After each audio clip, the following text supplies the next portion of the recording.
ऐसे साल्वेग कह रहा है, ओ नीलाचल पर्वत के मतवाले हाथी जगन्नाथ, नीलाचल पर्वत पर तुम रहते हो।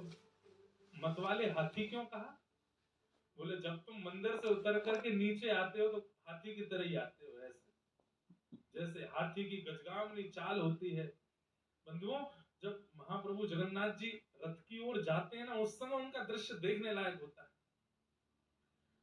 एक पाश में बांधे होते हैं रस्सी में, उससे पकड़ के खींचते हैं उनको, और लुढ़कते फुड़कते महाराज सीढ़ियों पर कूद कूद करके ठाकुर जी आते हैं नीचे।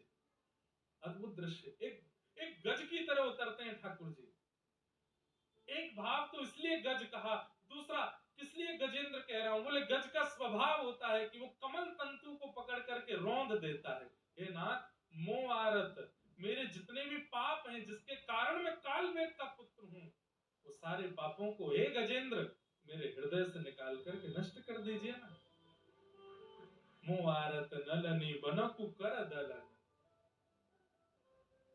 अच्छा, नहीं बुलाओगे मुझे तो फिर गजराज पर कृपा क्यों की? गजराज चिंता कला थाई घोर जलेन, चक्र पेशी नक्र नाशी उधरी लयपन। कुरु सभा तले सुनी द्रौपदी नयपन।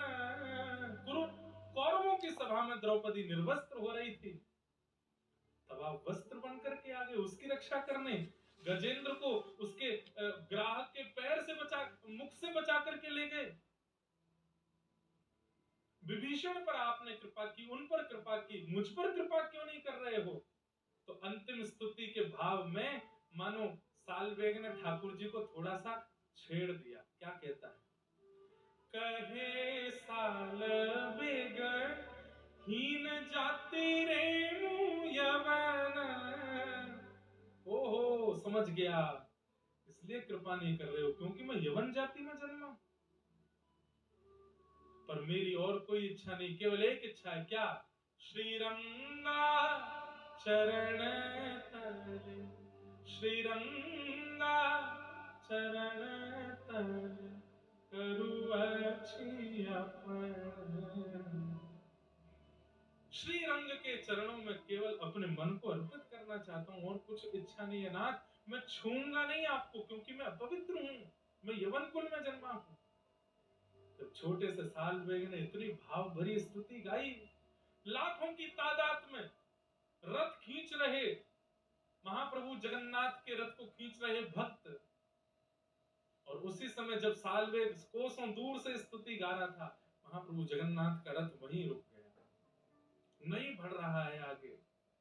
पंडा पुजारियों में हड़कंप मच गया। राजा आ गए वहां के, आकर के महाप्रभु जगन्नाथ से प्रार्थना कर लगे, नाथ हमसे क्या अपराध हो गया? ठाकुर जी के नेत्र सजल हो गए। स्वप्न में ठाकुर जी राजा, आज भी वहां के राजा को भावना में, मन में, स्वप्न में आज्ञा करते हैं। उसके भावना में आज्ञा कर दी, मेरा एक भक्त मुझे पुकार रहा है, जब तक वो इस सभा में नहीं आएगा, रथ यात्रा में नहीं आएगा, मेरा रथ आगे नहीं बढ़ेगा, उसको लेकर के आओ। कौन है, कहां है, किस नाम से? ठाकुर जी दिशा बता रहे हैं, एड्रेस बता रहे हैं। उस दिशा में इतनी दूरी पर साल्वेग नाम का एक व्यक्ति, उसका पुत्र है साल्वेग, उसको लेके आओ।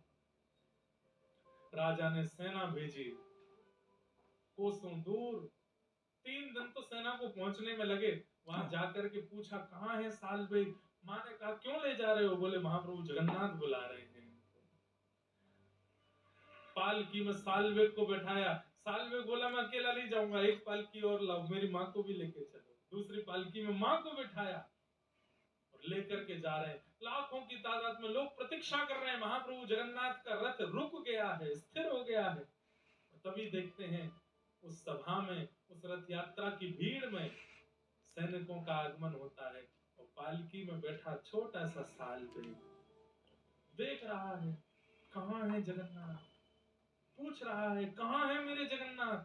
किसी ने इशारा करके कहा वो सामने नंदी घोष रथ दिखाई दे रहा है, उसी के भीतर बैठे महाप्रभु जगन्नाथ। जैसे ही साल्वेग ने पालकी से जगन्नाथ जी को देखा, नंदी घोष रथ के ऊपर बैठे हुए महाप्रभु जगन्नाथ ऐसे झूमने लगे, आनंदित हो गए। पुजारियों को कहने लगे, जल्दी करो, देरी मत करो, अब मुझसे रुका नहीं जा रहा, इसको जल्दी पालकी से उतार के लाओ, मेरे हृदय से लगा दो, मैं तड़प रहा हूं इससे मिलने के लिए। पालकी से सालबेग को नीचे उतारा, सालबेग का रोम रोम कंपित हो रहा है। पंडा पुजारी कह रहे चढ़ो रथ के ऊपर, बोले नहीं नहीं, मैं इस योग्य नहीं हूं। अरे ठाकुर जी बुला रहे हैं, चढ़ो ऊपर। ऊपर चढ़ गए। जिस रथ पर चढ़ने का अधिकार किसी का नहीं है, सालबेग चढ़ गए। ठाकुर जी विशाल जगन्नाथ जी के सामने सालबेग खड़ा है। ठाकुर जी कह रहे जल्दी से मेरे हृदय से लगाओ इसको। समीप ले गए, महाप्रभु जगन्नाथ को अंक में भर लिया। पूरा भक्त समाज आनंद से नृत्य करने लगा। ये दृश्य देख के सालबेग को अंक में महाप्रभु जगन्नाथ जी लेकर के खड़े हैं। ठाकुर जी के बड़े बड़े नेत्रों से अश्रुबिंद गिर रहे हैं। सालबेग बोला, नाथ धृष्टता हो गई, क्या सीधे अंक लगा लिया, आपको प्रणाम तो किया ही नहीं मैंने, एक बार प्रणाम कर लूं आपको। महाप्रभु जगन्नाथ जी का रूप देख करके जैसे ही सालबेग ने दंडवत प्रणाम किया, घंटों हो गए सालबेग उठे नहीं। जब पुजारियों ने देखा तो सालबेग वहीं अपने प्राण त्याग दिए महाप्रभु जगन्नाथ जी के चरणों में। आज भी सालबेग जी की समाधि है।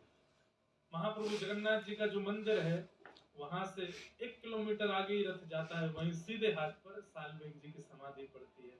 आज भी महाप्रभु जगन्नाथ का रथ रुकता है और वहां पर इस स्तुति का गान होता है। ठाकुर जी सालबेग को अपने अधरामृत का भोग उसकी समाधि पर चढ़वाते हैं। ठाकुर उसको देख करके आप, मेरा सालबेग बैठा है आप, ऐसे महाप्रभु जगन्नाथ।